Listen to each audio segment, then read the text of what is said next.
There are several times in the Bible that Magog is brought up, and there are places in the Bible where Gog is brought up. And then there are two places where Gog and Magog and a battle are brought up, but they seem to be at different times. Today, what's up with Gog and Magog? Now we have two different battles that include Gog and Magog. We have Ezekiel 38 and 39, and we have Revelation 20, 7 through 10. In Ezekiel 38 and 39, it's the end of the age right before the tribulation period, or maybe even at the beginning of the tribulation period. And Gog, who is a ruler over Magog and has a coalition with an army, comes against Israel and is destroyed. Revelation 20 is similar. But here is at the end of the millennium. Listen to what it says. Now when the 1,000 years had expired, Satan will be released from his prison and will go out and deceive the nations which are in the four corners of the earth, Gog and Magog, to gather them together to battle, whose number is as the sand of the sea. Now these are the Gentiles who have lived during the millennium period, that have had children and lived in these ideal conditions under the millennium. And then Satan is set out to deceive them. Satan is evil. Well, Jesus said that men love darkness but hate the light. There's just something in us that is drawn to evil. And when Satan is released, he deceives the nation and brings Gog and Magog together with the nations of the four corners of the earth. Now, this is similar. You have a battle at the end of the age. You've got a coalition that comes against Jerusalem. It would seem like these are two different things spoken of at two different times. However, when you look at them closer, it becomes obvious that these are two different battles. Now, the first time we're ever introduced to Magog in the Bible is in Genesis 2:10. This is the Table of Nations. It's talking about the descendants of Ham, Shem, and Japheth, the sons of Noah, and it's talking about where they went on the earth and settled. And it's an amazing map, which really shows where people groups and nations went to. It says this in Genesis 10:2. The sons of Japheth were Gomer, Magog, Medai, Jovan, Tubal, Meshish, and Tyrus.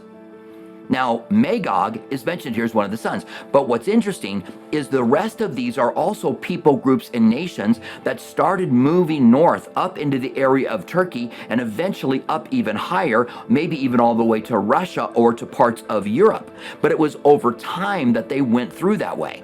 During the time of Ezekiel, when Ezekiel was writing about Gog and Magog, Magog was in the region of Turkey. Later on, he would go up a little bit higher. So it's important for us to realize we can't pinpoint exactly what people group today would be connected just because of the region.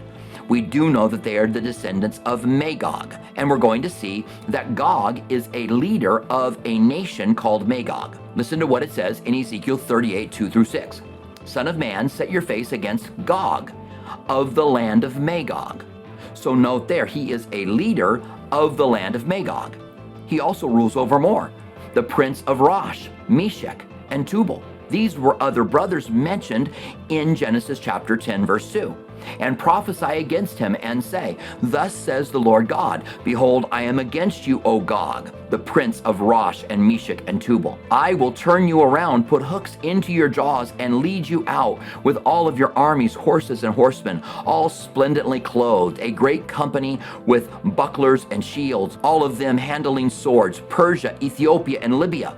Now we're talking about the northern nations when we're talking about Gog and Magog and Rosh and Tubal, but these are southern. This is Persia, still a little bit north, but Ethiopia and Libya, which are in Africa, which are down below. This coalition comes together at the end of the age to battle against Israel, and we refer to it as the Battle of Gog and Magog.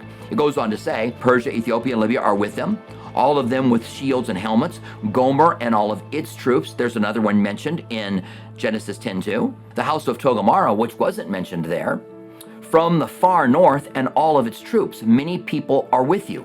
So it's a coalition of people that come from the north, the far north, and some from the south, and Persia, which is Iran, which is just a little bit to the north. Now that's the battle of Ezekiel 38 and 39. We had read that Gog and Magog, with the nations from the four corners of the earth, gather together against Israel at the end of the tribulation period. So even though they both have coalitions, the coalitions are different. Now also the people that they're coming up against are different. In Ezekiel 38 and 39, it's people that have been dispersed. The land had been desolate. God promised in the last days he would bring them back from all around the earth back into Israel.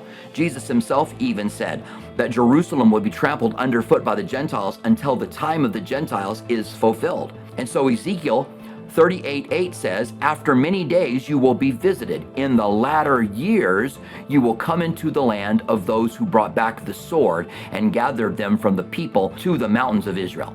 Now, when I read that passage, in the latter years I will gather them back in, this is telling us that when Israel is gathered back into the nation of Israel, God says they are latter years. This is why we emphatically say we are living in the last days.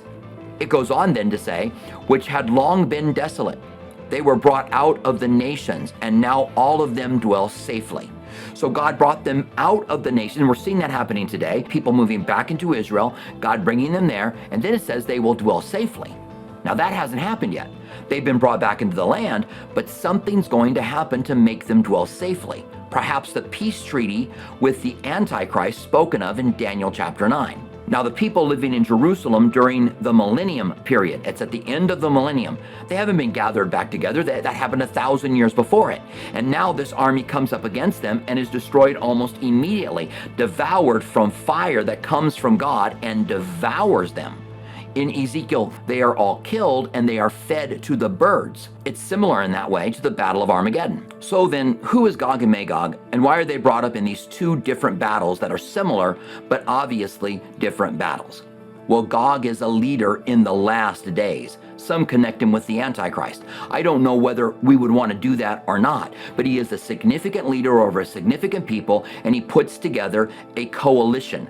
Magog is the nation that he's from, which would either be up in the area of modern-day Turkey, perhaps up in the area of Croatia, or Russia today. Bible students and scholars do not agree because they were a migrating people. And so you can put them in different places depending on the time that you do that. Now, the Gog and Magog in the book of Revelation has a coalition as well, but they come from the four corners of the earth and they are defeated very quickly and they are completely devoured. We could say that Gog and Magog of Revelation were in the spirit of Gog and Magog in the book of Ezekiel. Remember that John the Baptist came in the spirit and power of Elijah.